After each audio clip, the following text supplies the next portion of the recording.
times build character. This isn't just a show, this is real life. It's not about how you start, it's about how you finish.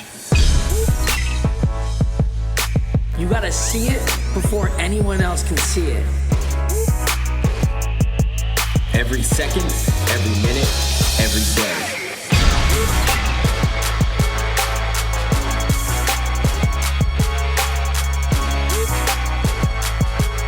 We train for life. We got you. Welcome back, everybody. We are here for episode 5 of the Relentless Way podcast. As always, partner, my longtime good friend, Matt Strout, and myself, Paul Alvear. We're here ready to roll, talking about competition today. Do you love to win, or do you hate to lose? Maybe a little bit of both. But either way, we're going to have some great conversation and bring some good material to you today on that topic. So, again, after you're done listening, while you're listening, if you're that excited, share away. Send it to your friends, send it to your family, knock it out on a car ride while you're working out. Let's get fired up about it. Let's keep rolling with it. Competition. Straight shooter. Do you love to win or do you hate to lose more? I love it. I think the question gets thrown around a bunch, and I've always dug inside my head to try to come up with the best answer. And I think, again, I'll go back to a great book that I read, and I've been highlighting it more often than ever, but The Dichotomy of Leadership. And the word dichotomy has stuck with me because I feel like it was a word I didn't even know what it was, but it was so involved in what we've done throughout our journey. And what it is two extreme opposing forces. And when I dug into the question, I'm like, what is my answer? And I'm like, as I thought about it, the answer that I've settled at is this. And I feel like everything else in life, right? I think that for me, there's a time and a place for almost both. And I think that there's different feelings that come with both of them, the love to win or the hate to lose. And I think that situationally what I've done, and as I evaluate myself, it's situational for me. So there's different times where I need the love to win to work for me, and there's different times where I need that hate to lose to work for me. And I'm going to elaborate in the sense of where I've settled it at now, and this is the best that I feel like this answer has been polished, and I'm always trying to get it better. But what I believe is the love to win, I love to win. And I think that there's a chemical release inside of you, like it's physiologically attached to a feeling. So when you set up to do something and you do it, there's that feeling. We all know the feeling, right? It could be as simple as anything, but when you have that feeling, it's almost like you're like, oh, I want that feeling more, right? So you start loving that feeling. And so I love to win. Winning is it's tied to everything for us, right? Whether it be, we just want to be the best version of ourselves. So whether it is being a son, a husband, a father, or leaders inside of this movement, we want to win. Right. We want to be the best version. And I think the love to win, for me, is what drives the constant growth. So the love to win, when all things are good and there's peace in the air, I want to keep winning. So that's where I put my preparation in place. It's self-education. It's human development. It's me working on myself. It's having great conversations with like-minded people. It's going out and finding great books or podcasts or YouTube videos to just put in, to just take it all in and to groom and grow myself to be able to take that stuff and then implement it. Right. Now, the hate to lose, though, I believe is the time when the back's against the wall and things are not going right. And we talked about this last week, but that's for me the gritty, nasty that has to come out. And that hate to lose is what pulls me out and what motivates me to keep going. And the ability to separate how I feel in that given moment and what needs to take place to get the job done is where that takes place. So sure. The hate to lose is the fire. It's if you knock me down 10, like I said, I'm going to get up 11. I'm going to keep pushing forward. So for me, it's situational. It's all of those things. And it's trying to find the best way to navigate through and which one to use when I need to use it. For sure. So it's a balance of that, for sure. Yeah, let's throw it right back at you then now. So let's go to you and let's ask that question to yourself as well. What do you love? Do you love to win or do you hate to lose? Yeah, I think you hit the nail on the head with, which I'm 100% in agreement, that there's no wrong or right. True. But in the moment, you still have to make a decision of Yes. which side you're using, right? How you're using that fuel. So great again, word. I mean a similar answer, but there's not one way that I've bounced more so than another. But I think for me, it was getting myself to a point of how and when do I make that decision of what end to use, the love to win or the hate to losing. I think the hatred of losing came into play a lot more when I lost, right? Mm-hmm. So what I recognize too is maybe in that moment it's not about the loss, depending on what the loss was. I go back to sport. I go back to just to overall competition, right? Mm-hmm. In the backyard, in business, and controlling the emotional end of it in that moment. So what I like to focus on is that just because you lost, it doesn't mean that's when you utilize the hate to lose. And just because you won, it doesn't mean you utilize the love to win.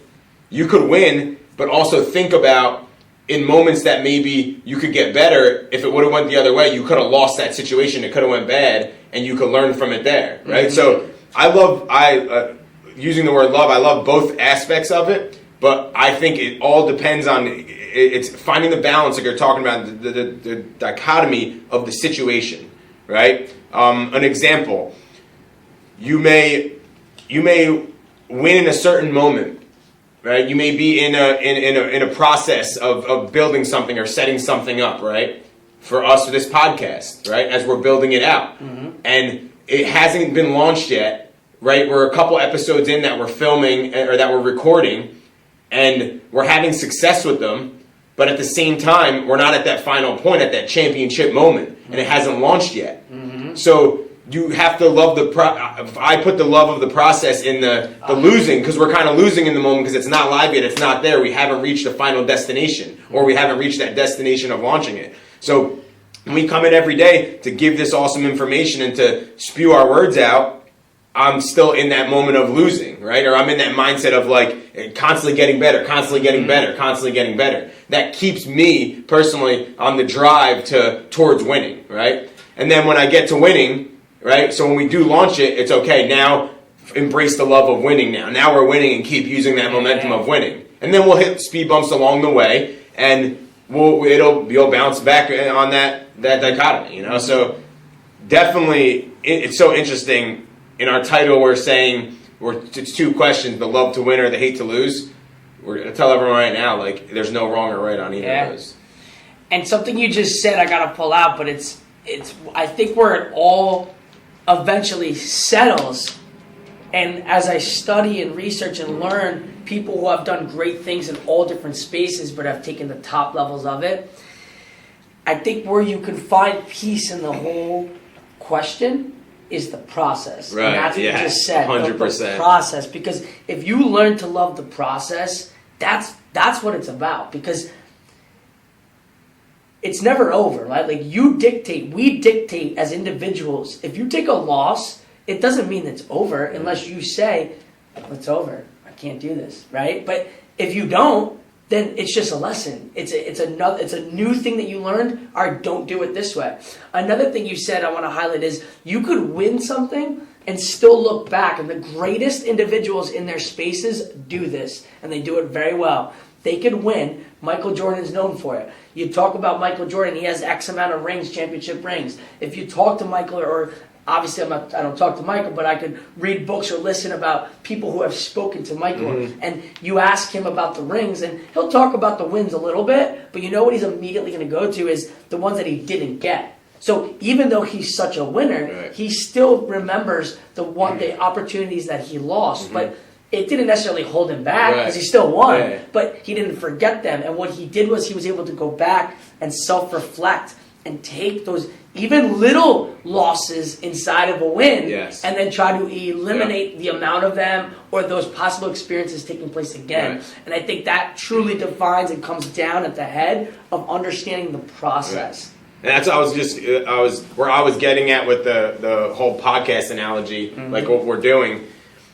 What you just said with Michael Jordan, like, he could win it all. He could win the NBA Finals. And when he leaves, he maybe celebrates for a minute moment, and then it's back to the drawing board. Mm-hmm. And the draw. That's the love to win.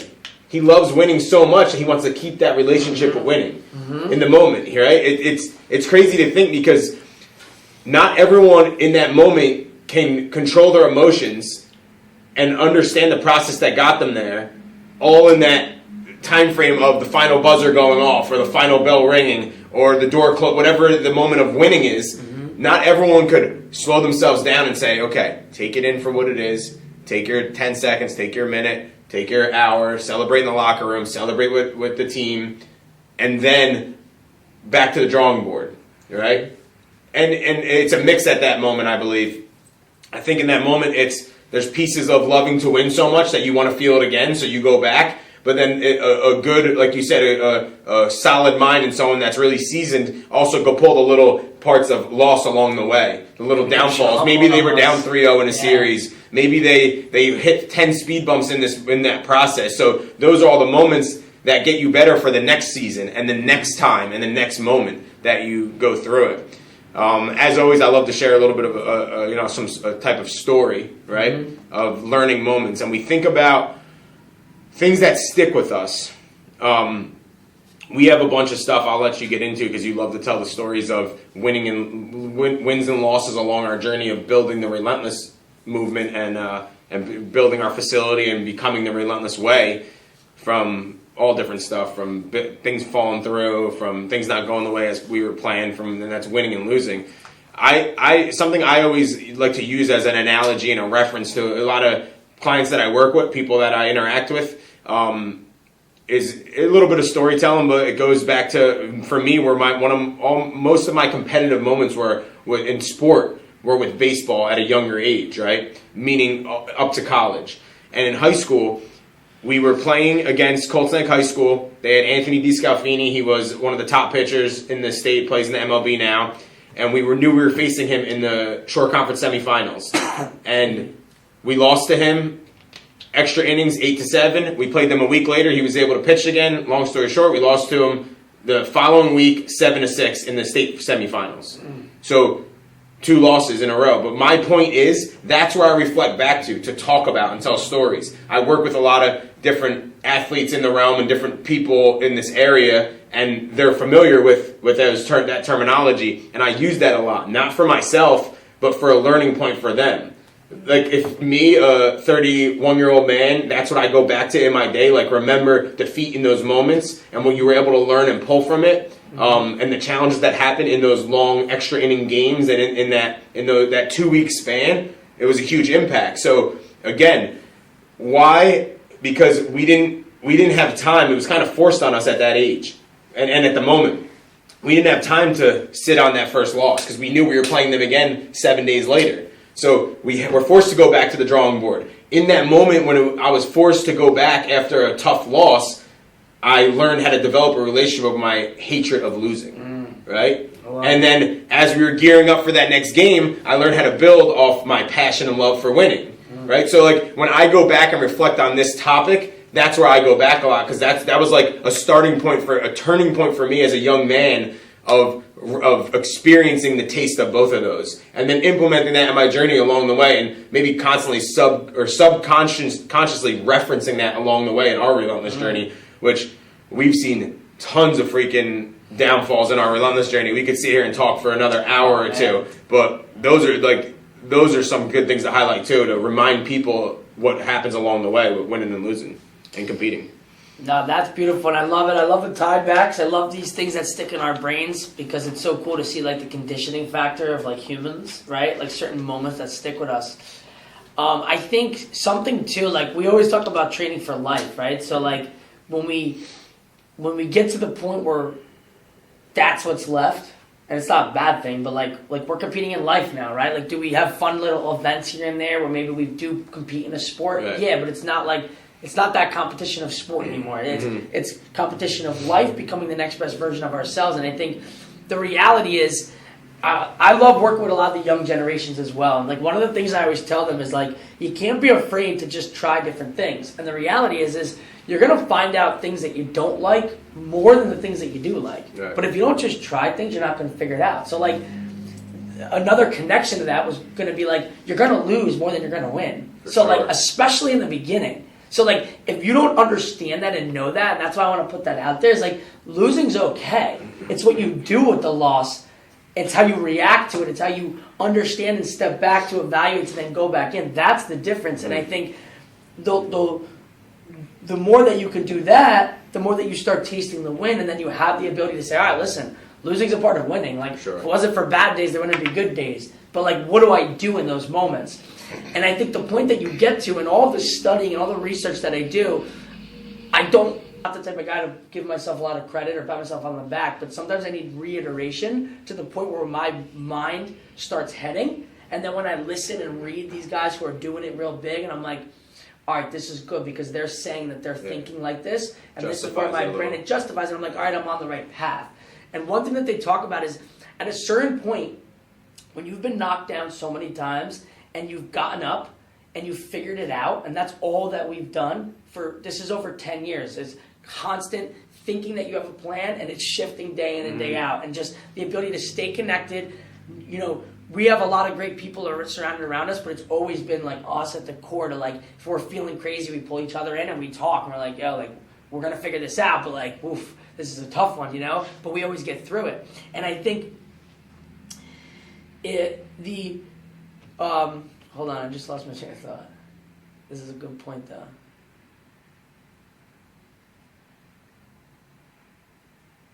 The ability...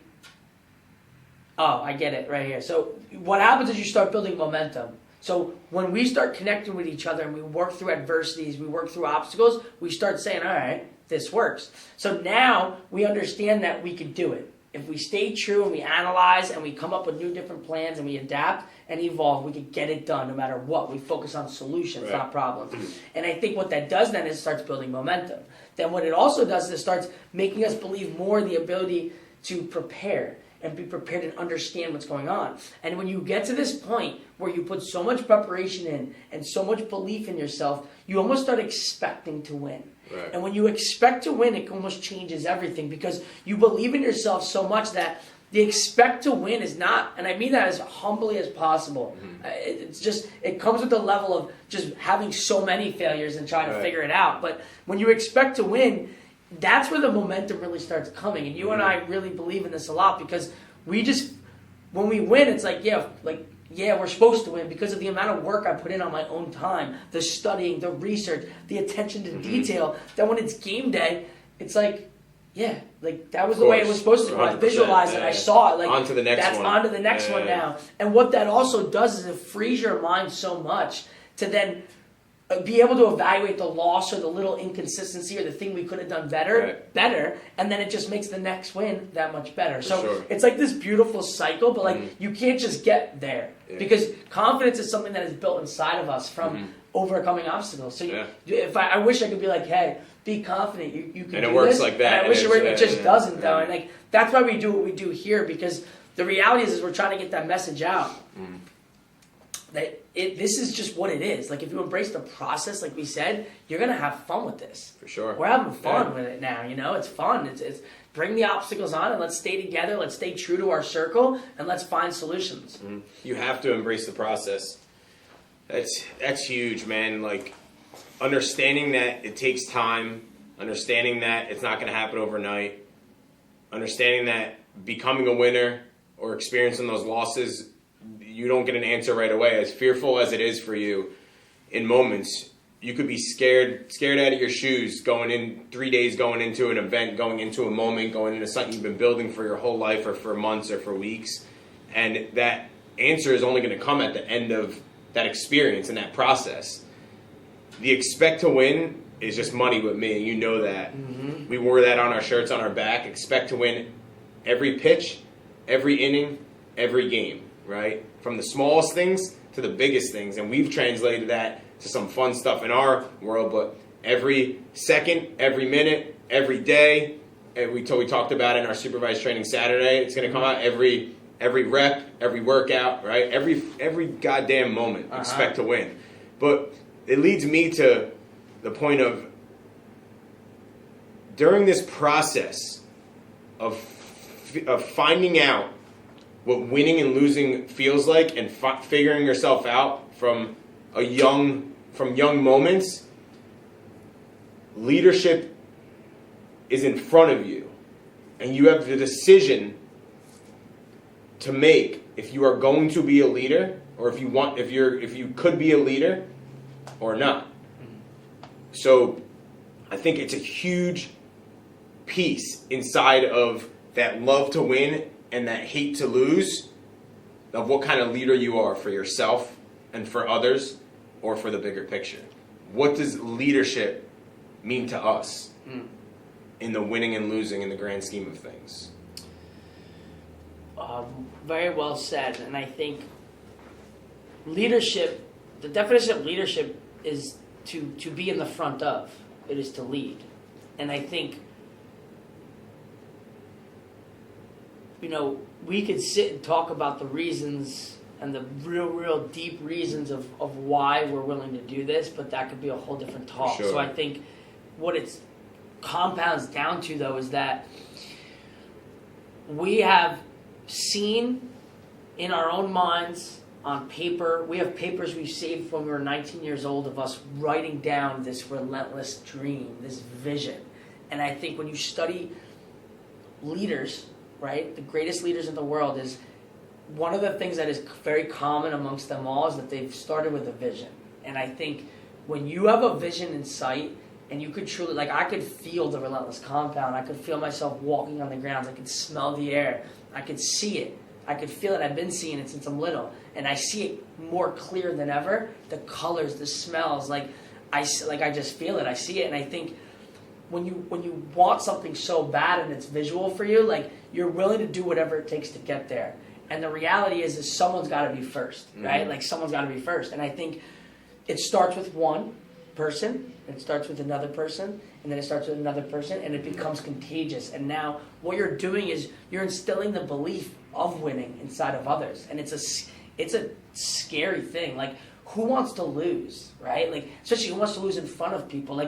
The fear, that's what stops most people. It's the paralysis of analysis, right? It's overanalyzing. I really want to do this, but what if it doesn't work? For some reason, right? I'll never know why. We'll never really know why. I'm sure we could dig deep, but for some reason we never questioned it. Right. We never cared what others thought about us or said or did, or we've been saying since we're 19 we're going to recreate the fitness industry. Right. That is a huge billion-dollar industry. Here we are saying, nah, it's cool, it's being done all right, but we're just going to do it better. And it's because we believe in ourselves first, and then we believe it's the right thing to do for the whole world. Right. And I think that is what allowed us to keep stepping into unmarked territory, unknown charted waters every day of our life, and say, you know what? Because of the support and the team that we have around us, no matter what comes in front of us, we're going to figure it out. And that's it. It's a no-option mentality.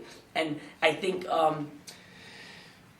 that's where it all starts. Because again, it starts with that, but then the momentum that comes is the fun part thereafter. So I think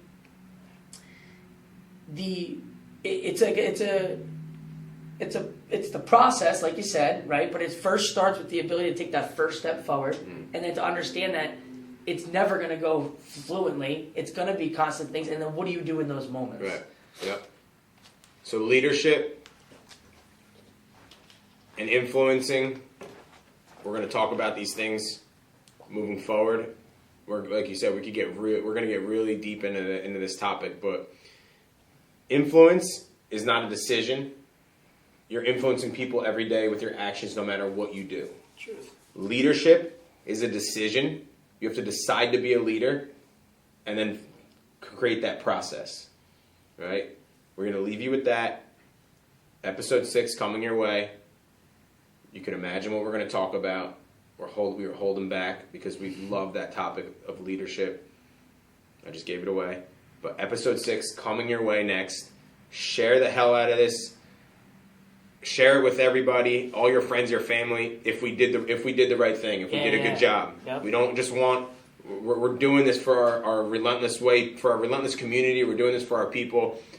We're doing it for the bigger picture. Yep. So share away. We hope you got a lot out of this today. Listen again if you feel like you need to. Crush your day. Crush the rest of your night. crush your morning, whatever's coming your way next. Checking out Matt and Paul, The Relentless Way. Remember, focus on winning the day. Win the day one day at a time.